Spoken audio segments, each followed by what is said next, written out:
शहजाद चौधरी साहब, आईनी तारीख में बेतहाशा तरामीम रही हैं। हम 27 तक पहुंच गए और 28वीं का तज़किरा अभी से शुरू है। बहुत सी मुतनाज़े रही और कई पर कहा गया कि इज्तिमाई दानिश का इजहार है। 27वीं तारीख कैसे याद रखी जाएगी? जो कुछ अब तक सामने आया, जो कुछ पता चल रहा है, ये क्या बता रही है ये तरमीम?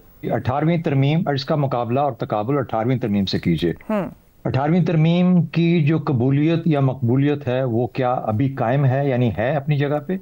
मेरे ख्याल में सिवाय चंद एक दो शिकों के, बाकी तो जनरली बहुत उसको सिक्योर भी है, उसको एक्सेप्टेबिलिटी भी है और उसको कबूल भी किया जाता है और वो समझा जाता है कि एक अच्छी तरमीम है 18वीं तरमीम, जो कि हमारे जिसके अंदर के प्रोविंशियल डेलीगेशन ऑफ पावर्स हुई और बड़ी अच्छा, यानी प्रोविंसेस की हद तक तो कम से कम बहुत अच्छा रहा।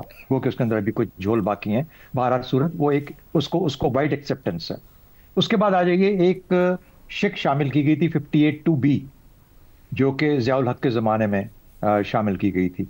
उसको आपने देखा कि वो उसके बाद ख़त्म कर दी गई, और वो इसलिए ख़त्म कर दी गई क्योंकि आम तौर पर तासुर ये था कि ये एक रिग्रेसिव स्टेप, ये शिक है। अच्छा, 26वीं तरमीम जो है अभी हमने चंद माह पहले, मेरे ख्याल में इसी साल में के शुरू में अवाइल में पास हुई है, जिससे ये आईनी बेंच बना। उसके ऊपर अभी से बहुत सारे सवाल आते हैं। गो कि अभी उसका मुकदमा इस वक्त आईनी बेंच के सामने ही है 26वीं तरमीम के ऊपर, लेकिन अब 27वीं आगे जो उसको कवर दे देगी, यानी जो कुछ करेक्शंस करनी थी वो करेक्शन 27 में कर ली गई हैं, लेकिन 26वीं की अफादियत आपको पता है कि सिर्फ 4-5 माह रह सकी। तो इसलिए हर तरमीम जो भी होगी, जो भी कदम लिया जाएगा, उसकी अफादियत वक्त तयन करेगा और वो ये बताएगा, वक्त बताएगा कि अच्छा इसकी अफादियत है, इसकी कामयाबी है, इसकी पायदारी है, या ये कबूलियत और मकबूलियत दोनों की शक्ल में क्या ये अपने तौर पे अपनी जगह बना पाई है या नहीं। तो मेरी नजर में तो अभी थोड़ा इंतजार कर लेते हैं। बहुत बड़े ढांचे में तब्दीलियां हैं, अदालती ढांचे में बहुत बड़ी तब्दीली है, और उसके बाद आपने 243, 248 दोनों का जिक्र किया। 248 में इसलिए नहीं गिनता क्योंकि वो शख्सी है, यानी ओहदे से ताल्लुक है। शायद 243 को भी उसी में डाला जा सकता है, लेकिन बाहर सूरत नए स्ट्रक्चर्स बन रहे हैं दोनों तरमीमों के बाद। ये स्ट्रक्चर्स कितने वायबल, कितने अच्छा काम करते हैं, किस तरीके से पाकिस्तान के इंसाफ के निज़ाम को या अदालती निज़ाम को बेहतर कर पाएंगे, उसके ऊपर हमने बहुत बहस कर ली आपस में। और हमने कहा है, हमारा ख्याल सबका ये है कि जब तक वो 80% लोगों, जो 90% आम आवाम है, उन तक नहीं पहुंच पाएगा, उस वक्त तक इसका कोई असर नहीं होगा। लेकिन हमें ये झोल नजर आता है। बाहर सूरत इसको काम करने देते हैं, 6-8 महीने में पता लग जाएगा। दूसरी बात, जहां तक बाकी जो ढांचे तब्दील हो रहे हैं उनकी भी अफादियत का पता लग जाएगा। अगर तो वो बेहतरीन काम किए, और अभी तक हमारा निजाम काफी हद तक ठीक चला, लेकिन अगर इसमें और बेहतरी लाई जा सकती है तो वी विल नो। और अगर नहीं करेगा तो हम खुद ही अवाम और सियासत और ये रियासत ये मिलके फैसला करेंगे कि नहीं भाई, ये काम हमने कोशिश की, ये काम चला रहे। जहां पर नीयत के अंदर थोड़ा बहुत फतूर होगा और शख्सी मामलात आएंगे, वहां पे हम ये देखेंगे कि उसकी अफादियत, कबूलियत, मकबूलियत तीनों असरअंदाज होती हैं। और कोई आने वाली असेंबली, जल्द आने वाली असेंबली, किसी भी वक्त आने वाली असेंबली 2/3 के साथ मान के कहेगी कि हम इसको नहीं एक्सेप्ट करेंगे और इसको तब्दील करेंगे। तो बात सूरत मैंने कहा कि इसके ऊपर आज फैसला करना बहुत मुश्किल है। उसके ऊपर सवालात बहुत सारे उठे, हमने बहस भी बहुत की, लेकिन आगे चल के इसका फंक्शन देखेंगे, फिर पता लगेगा कि ये अच्छा हुआ या बहुत अच्छा नहीं हुआ। ठीक हो गया। रजा साहब, आपकी राय में आईनी इस्तेहकाम और मुस्तकबिल की कानूनी सिमत के लिए ये संगे मील होगी, आर्जी साबित होगा यह तमाम मामला 27वीं आईनी तरमीम का? और एक और कमेंट कीजिएगा, सदर पाकिस्तान को ताहयात इस्तिस्ना को लेकर बहुत ज्यादा तनकीद की गई है। आपके ख्याल में जमहूरी इक़्तिदार के मुताबिक यह मनाफी जरूरत क्यों समझी गई?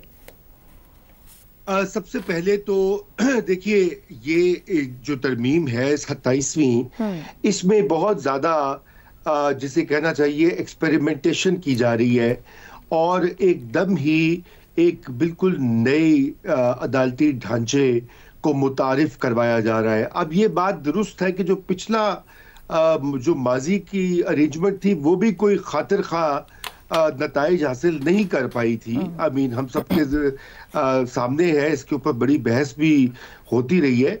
और अब ये नई आईनी अदालत के क़याम से क्या ऐसा तब्दीली आ जाएगी जो कि इंसाफ के तकाज़ों को मज़ीद पूरा करेगी या मुल्क में कुछ इस्तेहकाम का बायस बनेगी, ये मुझे तो ये वाज़े नहीं है। और उसके अलावा तो कोई ऐसी جو ہے بات یہاں پر اصلاحات کی ضرورت نہیں ہے. جیسے میں پہلے بھی عرض کر چکا ہوں کہ اصلاحات کی جہاں ضرورت ہے تو وہ تو صوبائی ہائی کورٹس اور نیچے ان کے تحت جو ماتحت عدالتیں ہیں وہاں پر ہے, جہاں پہ لاکھوں کیسز زیر التوا ہے. ایک تقریباً 10-11 لاکھ کیسز جو ہیں وہ پینڈنگ ہیں سب آرڈینیٹ کورٹس میں, شاید اس سے بھی زیادہ ہو گئے ہوں, یہ پرانا ڈیٹا تھا.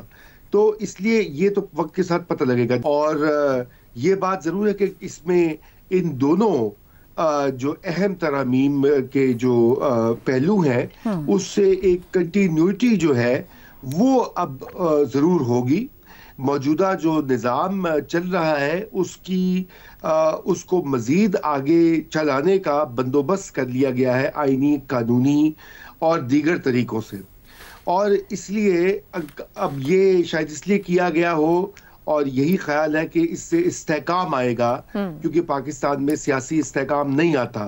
یہ بات بظاہر تو درست معلوم ہوتی ہے کہ اس سے ایک استحکام کی امید یا شبہ پیدا ہوتا ہے, لیکن اب پاکستان کی تاریخ پہ اگر جائیں تو اس سے تو استحکام کسی بھی چیز پر نہیں آتا. بڑے بڑے لوگ جو کہ 9-10 سال بھی حکومت کی وہ بھی مشکلات میں آ جاتے ہیں, اور حکومتیں جو ہے 2 سال 3 سال کوئی نہ کوئی ایسے واقعات, کوئی نہ کوئی ایسی مسائل بنتے ہیں خود اشرافیہ کے اندر, رولنگ طبقات کے اندر بنتے ہیں. جیسے کہ ابھی یہ لڑائی ہو رہی ہے, یہ بھی ایک رولنگ کلاس کے اندر جو ہے کھینچا تانی ہے, پاور سٹرگل ہے. تو کیا یہ ضمانت بنے گی استحکام کی؟ یہ بھی قبل از وقت ہوگا کہنا.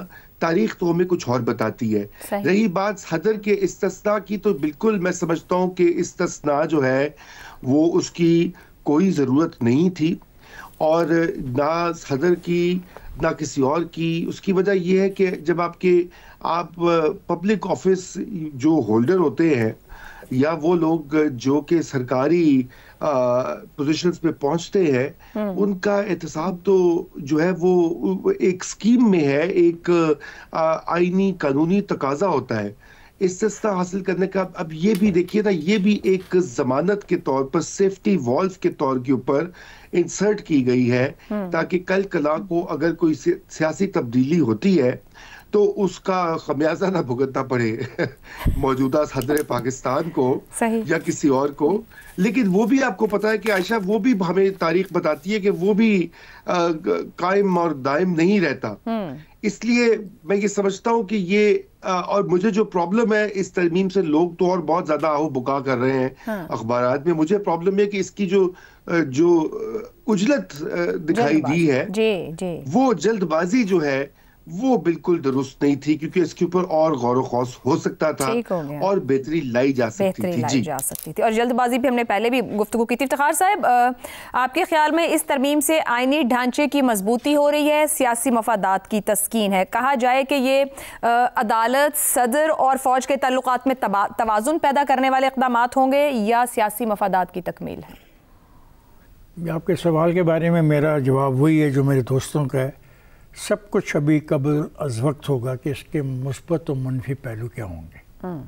جب اس پہ عمل درآمد شروع ہوگا تو پھر دیکھیں گے. البتہ صدر کو جو ایک خاص اجازت دی گئی ہے کہ اس پہ مقدمات نہیں ہو سکتے, یہ عمل سوالیہ نشان پیدا کرتا ہے ایک جمہوری پروسیس کے اندر. کہ اگر آپ ایک طرف جمہوریت کی بات کرتے ہیں, اکاؤنٹیبلٹی کی بات کرتے ہیں, احتساب کی بات کرتے ہیں, اور آپ اس سے کچھ لوگوں کو باہر رکھنا چاہتے ہیں, تو یہ پھر ایک ایسا سوال ہے جس پہ ڈیبیٹ بھی ہوگی, بحث بھی ہوگی. اور ممکنہ طور پہ جس طرح ہمارے دوستوں نے کہا کہ وقت کے ساتھ ساتھ آئین میں تبدیلیاں آتی رہتی ہیں, ممکن ہے کبھی کوئی اتنا طاقتور پارٹی آ جائے کہ وہ اس شک کو ختم کر دے. تب تک ہمیں دیکھنا ہوگا. میں سمجھتا ہوں یہ شک مناسب نہیں تھی, اور مجھے نہیں سمجھ آئی کہ ان کو اس کی کیا ضرورت پڑ گئی.